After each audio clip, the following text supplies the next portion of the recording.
The Lone Star State, an energy powerhouse, leading the nation in oil, gas, wind, and soon solar.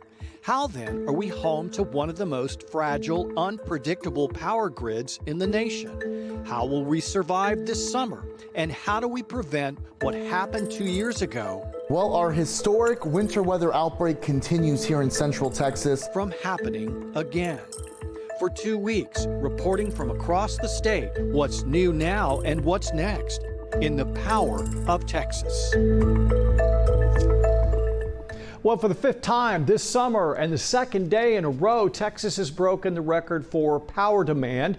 And we could do it again today. According to the state's power grid operators at ERCOT, electricity demand topped our previous all-time high yesterday around 5 o'clock.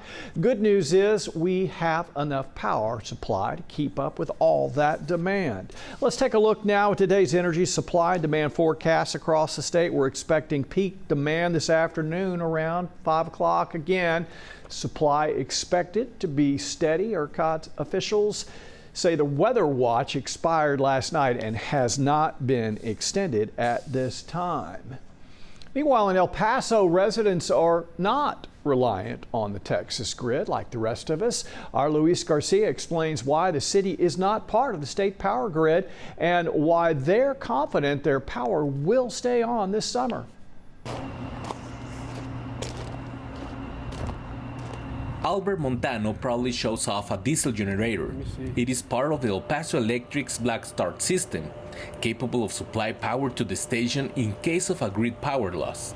If the grid goes down, we can start the grid from here and get power to our biggest power plants and make sure that we can start building the grid from those big power plants. So that's an opportunity for us to share lessons learned. By lessons learned, he refers to the winter storm of 2011, when 110,000 homes like Chuck the Brothers went without power for days. That year, there were some houses and homes in East El Paso, Northeast, even into southern New Mexico, where El Paso Electric services, that didn't have power for almost a couple days. After that winter storm, El Paso leaders got to work. Now, power stations here can withstand temperatures as low as -10 degrees. Insulation remains on the pipe throughout the whole year. Likewise, that's our water-to-air heat exchanger.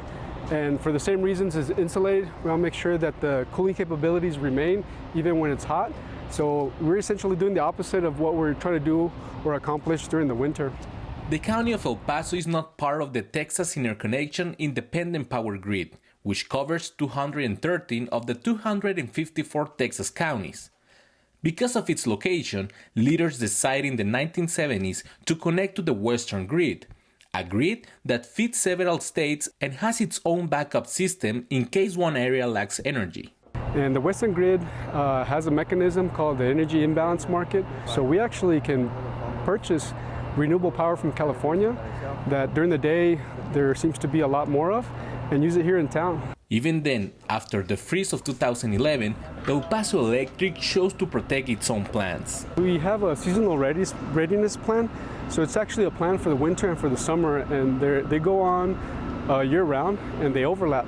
So in the winter, we implement provisions to make sure that the equipment doesn't freeze, and in preparation for the summer, we do the opposite. Since then, El Paso Electric has invested $4.5 million in weatherization and renewable energy, where plans are already in place to buy more storage for solar energy. El Paso Electric looks to the west for support, and El Paso residents have learned to prepare for the worst. We're prepared, and then with El Paso Electric, we're pretty confident that they'll be able to keep the power on, especially since they did the last time. Thanks for watching our YouTube channel, and for more refreshing stories about your community, click the subscribe button right over here. You can also download our Spectrum News app to get live news coverage, weather alerts, and more wherever you are. And don't forget to tune in to Channel 55 on Dish and DirecTV for live local reporting every single day. We'll see you then.